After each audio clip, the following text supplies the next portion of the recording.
Halo Bapak Ibu dan Saudara yang dikasihi oleh Tuhan, kita berjumpa lagi dalam Salam Pagi. Saya berharap di hari yang baru ini kita punya semangat yang baru untuk menjalani hari ini.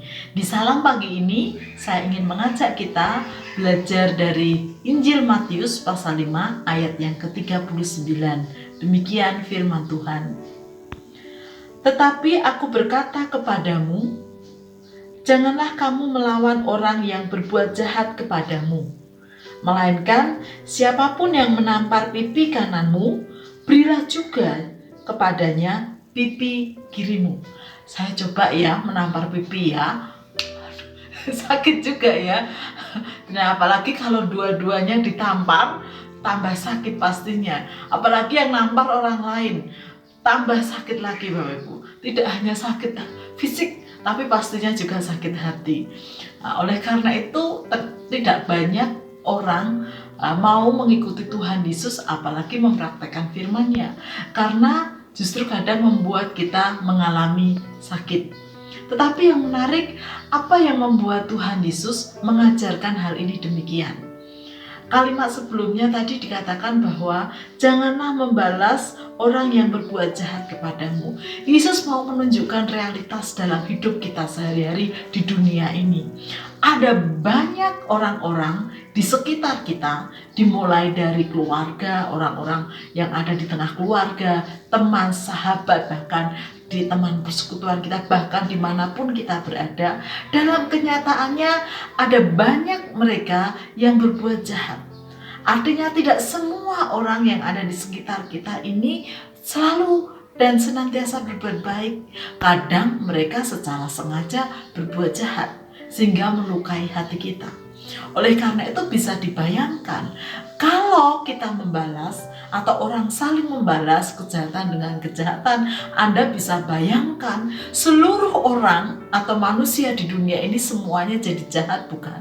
Dan itulah yang Tuhan tidak mau terjadi. Tuhan tidak mau semua manusia di dunia ini menjadi jahat.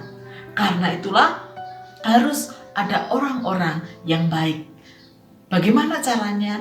Ya tadi, tidak melawan atau membalas mereka yang jahat, diganti dengan jahat. Makanya Tuhan Yesus yang mengatakan bahwa kalau ada orang menampar pipi kananmu, berilah pipi kirinya. Itu artinya bahwa kita tidak membalas kejahatan dengan kejahatan. Ya, meskipun kita merasakan sakit, tetapi ingatlah bahwa kesakitan yang kita alami menjadikan damai di bumi ini. Dan itulah yang Tuhan Yesus mau terjadi dalam hidup kita, yaitu kita hadir sebagai orang-orang yang menebarkan kebaikan, bukan kejahatan, supaya kita hadir di dunia ini. Dunia ini tidak dipenuhi dengan kejahatan semata, tetapi ada kebaikan Tuhan yang dinyatakan melalui anak-anak Tuhan. Mari kita berdoa. Tuhan, terima kasih.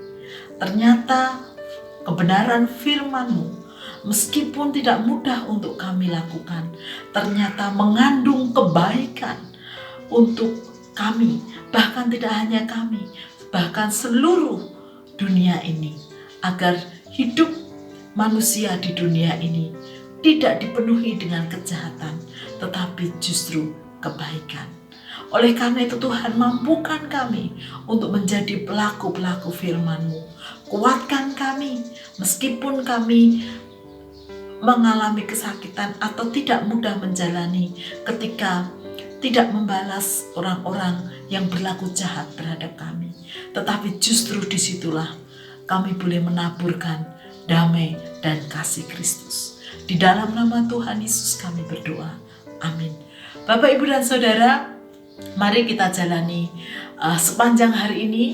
Kalau kita berjumpa dengan banyak orang, dimulai dari keluarga, dan ketika kita mengalami atau disakiti oleh orang-orang di sekitar kita, ingat, mari kita jadi misi Kristus, yaitu tidak membalas kejahatan dengan kejahatan, supaya kita hadir membawa damai dan kebaikan.